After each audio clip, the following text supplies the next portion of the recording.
The engine sputtered before dying completely, leaving Xander James stranded on the side of the rural highway with his 10-year-old daughter, Lily, sighing dramatically in the passenger seat.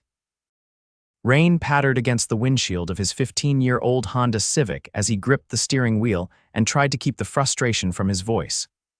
"Everything okay, Dad?" Lily asked, looking up from her well-worn paperback. "Just fine, sweetheart. Probably just overheated." Xander forced a smile, though he knew it was much worse. The car had been showing warning signs for weeks, but between rent, groceries, and Lily's school supplies, there hadn't been enough for repairs. At 32, Xander hadn't planned on being a single father working 2 jobs to make ends meet. His wife's death 4 years ago had left him not just heartbroken but financially adrift. His day job as a mechanic at Peterson's auto shop barely covered the bills, and his evening shifts at the local hardware store filled in the gaps most months anyway. "I'll just take a quick look under the hood," he said, reaching for the door handle.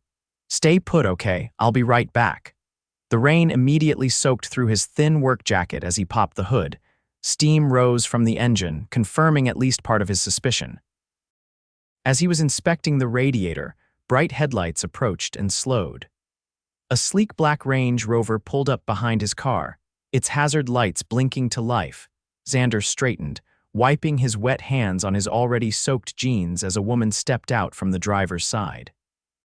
Even in the dim light, he could see she was impeccably dressed in what appeared to be an expensive coat.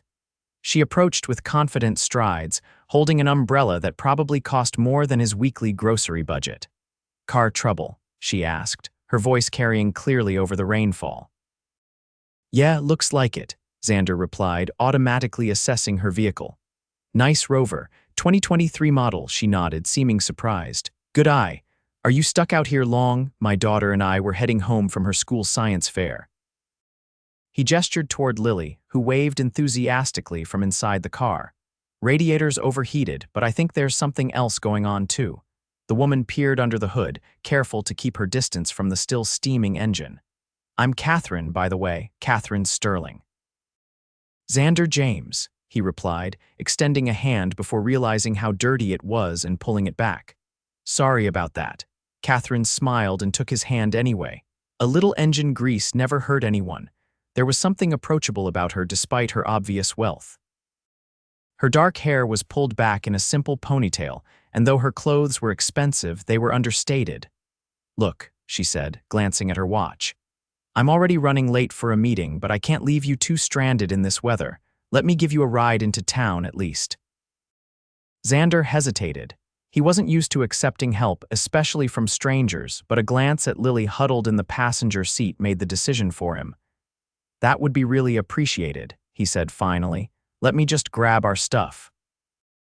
10 minutes later, they were settled in the luxurious interior of Katherine's Range Rover, the leather seats more comfortable than Xander's living room couch. Lily, initially shy, was now chattering enthusiastically about her science project.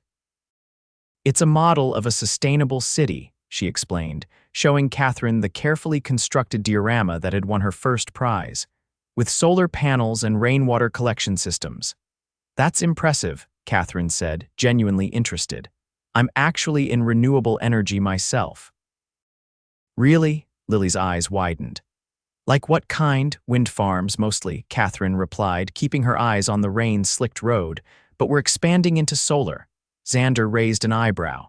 "We, Sterling Innovations," she said casually, as if everyone would recognize the name. Xander didn't, but he nodded anyway. The conversation shifted to directions, and Katherine followed his guidance through the modest neighborhood where he and Lily lived. "Just up here on the left," he said, pointing to a small duplex with peeling paint.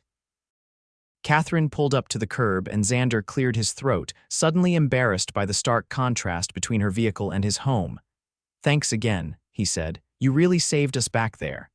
"It was no trouble," she replied. "But what about your car? Do you need to call a tow?"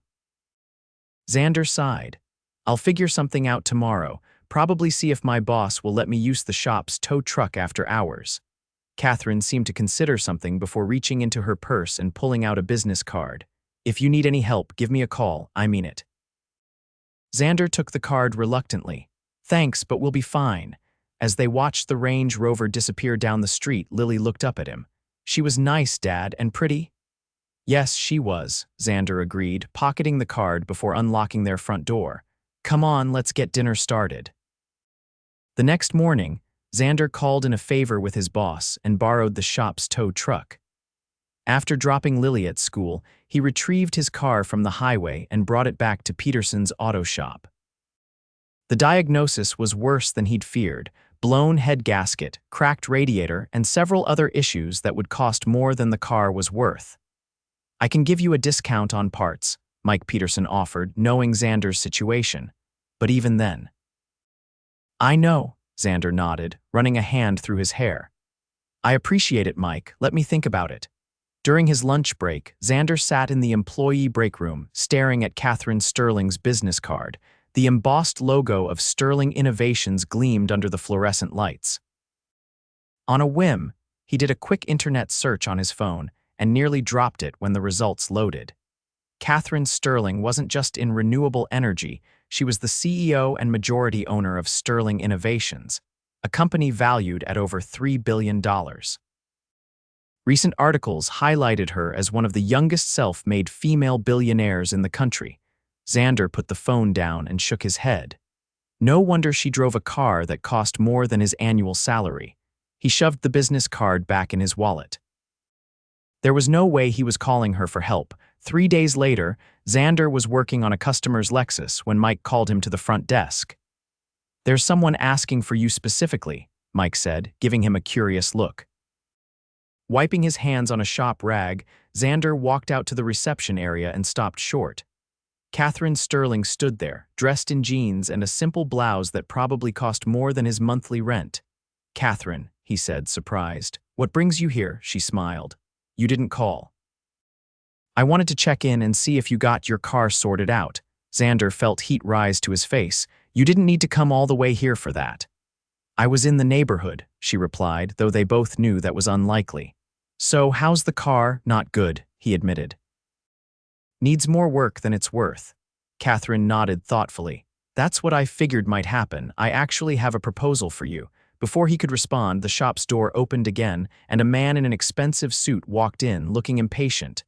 Miss Sterling, we're running late for the meeting with the investors, he said, barely acknowledging Xander. Just a minute, Robert, she replied without taking her eyes off Xander. My car's been making a strange noise. I was hoping Xander could take a look at it. The man, Robert, looked at his watch pointedly. We can have the dealership send someone. I prefer to have someone I trust look at it, Katherine interrupted firmly. It won't take long.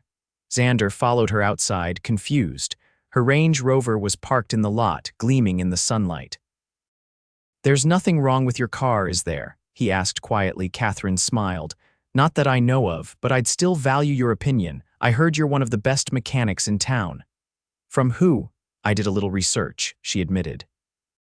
Peterson's has a good reputation, and your boss specifically mentioned you as his top technician. Xander felt both flattered and uncomfortable.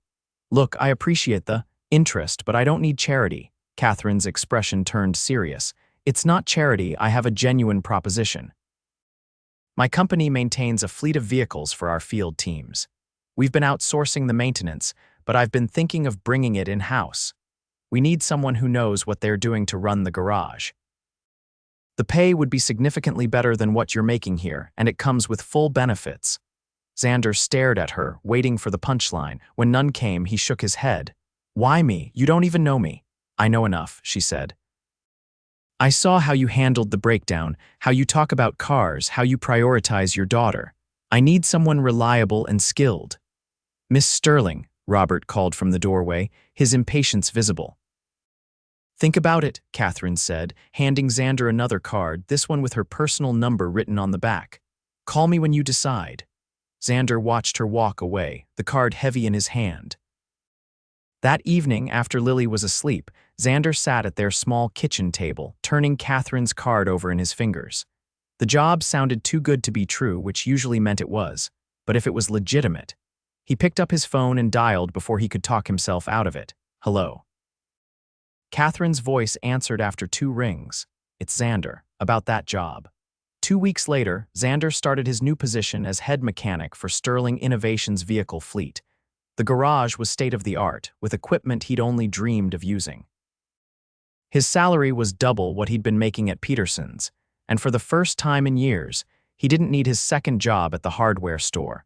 The work was challenging but satisfying.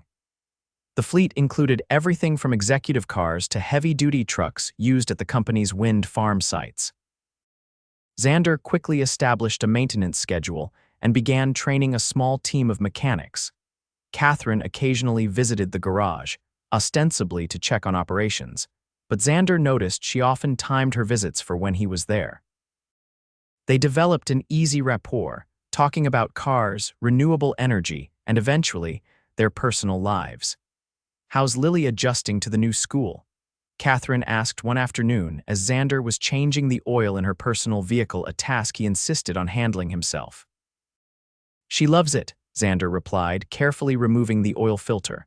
"The science program is amazing. She's talking about being an engineer now," Katherine smiled. "She's a smart kid, takes after her dad." "Her mom was the real brains," Xander said, his voice softening. "She was a civil engineer. Had big plans for her career." "You don't talk about her much," Katherine observed gently. Xander focused on his work for a moment. "Cancer, 4 years ago. It was quick 3 months from diagnosis to the end." "I'm sorry," Katherine said, her voice genuine. "It was hard on Lily." "Hard on both of us," he continued, surprising himself with his openness. "The medical bills nearly bankrupted us, even with insurance. That's why I'm so grateful for this job, the stability it gives us." Katherine was quiet for a moment. "Can I tell you something I don't share with many people?" Xander looked up, curious. "My father was a mechanic," she said. "Not at a fancy shop, just a local garage in the small town where I grew up. He worked 6 days a week to put food on the table and to save enough to send me to college." "Really?" Xander was genuinely surprised. Katherine nodded. "Sterling was his last name, not mine. I took it when I started the company as a way to honor him. He died before I made my first million, but he taught me everything important I know: work ethic, integrity, problem solving." "He sounds like a good man." "He was," she agreed. "And watching you with Lily reminds me of him.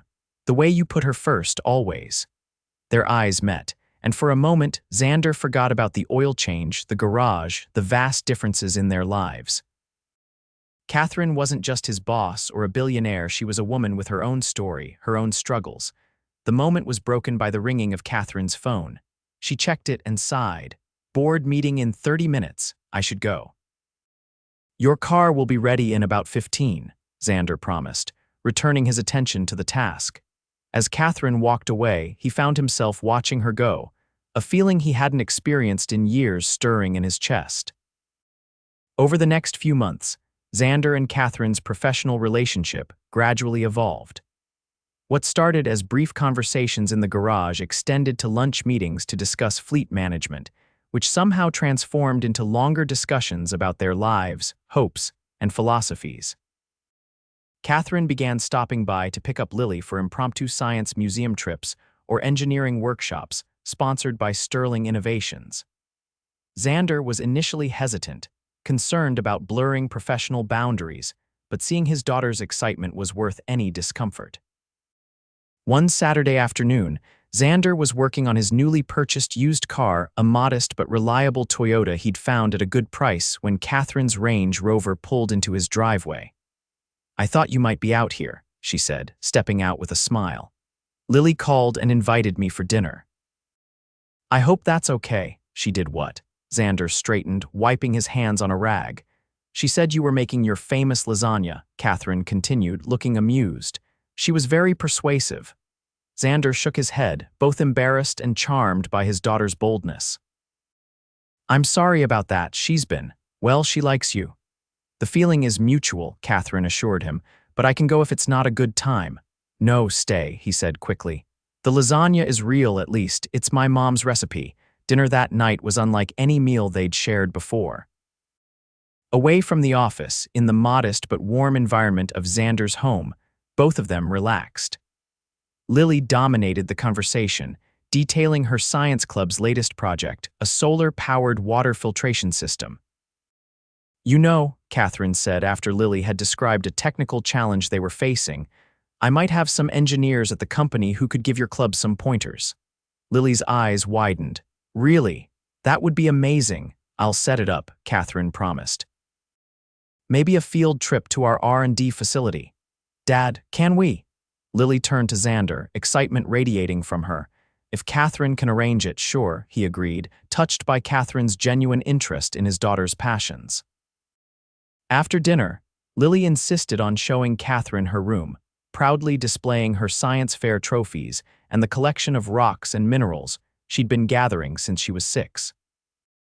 When Lily finally went to bed, Xander and Katherine sat on the small back porch, cups of coffee warming their hands against the cool evening air. Thank you for dinner, Katherine said softly. It's been a long time since I've had a home-cooked meal like that. Don't you have a chef or something? Xander asked, only half joking. Katherine laughed. I have a housekeeper who leaves prepared meals, but it's not the same as sitting down with people you care about. The admission hung in the air between them, weighted with implication. Katherine, Xander began carefully. I need to ask, why are you really here? And I don't mean just tonight. She looked at him for a long moment. When my car broke down 6 months ago, I called the company Roadside Assistance. They sent a mechanic who treated me like an idiot because I'm a woman. He charged me 3 times the going rate for a simple fix, thinking I wouldn't know any better. That's terrible, Xander frowned. The next day I saw you stranded on the highway, she continued. I watched you for a few minutes before I stopped. You were so focused, so careful with the engine. Then I saw Lily and how you were with her, patient, kind, protecting her from your own worry. She paused, taking a sip of her coffee.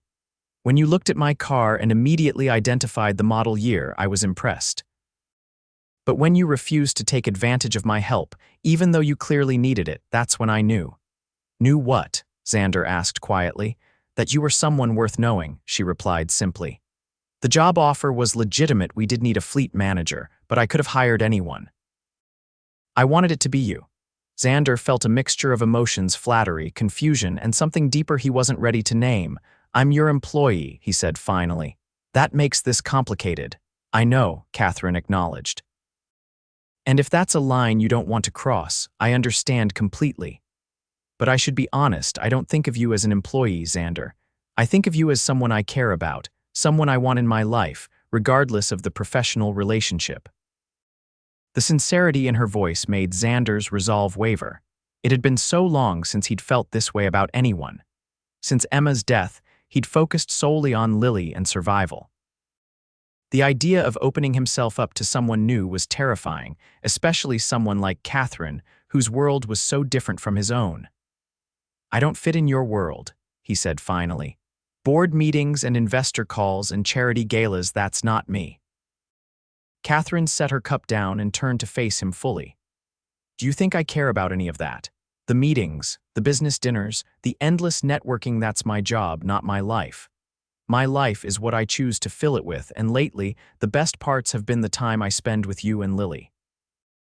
Before Xander could respond, Katherine stood up. I should go. Think about what I said, but please know that whatever you decide, your job is secure. This isn't an ultimatum or a power play. He walked her to her car, the night air crisp around them. At the driver's door, she turned to face him. Thank you for dinner, she said again, and for letting me into your home. Something in her expression broke through Xander's last hesitation. He stepped closer, his hand gently touching her arm. Katherine, he said softly.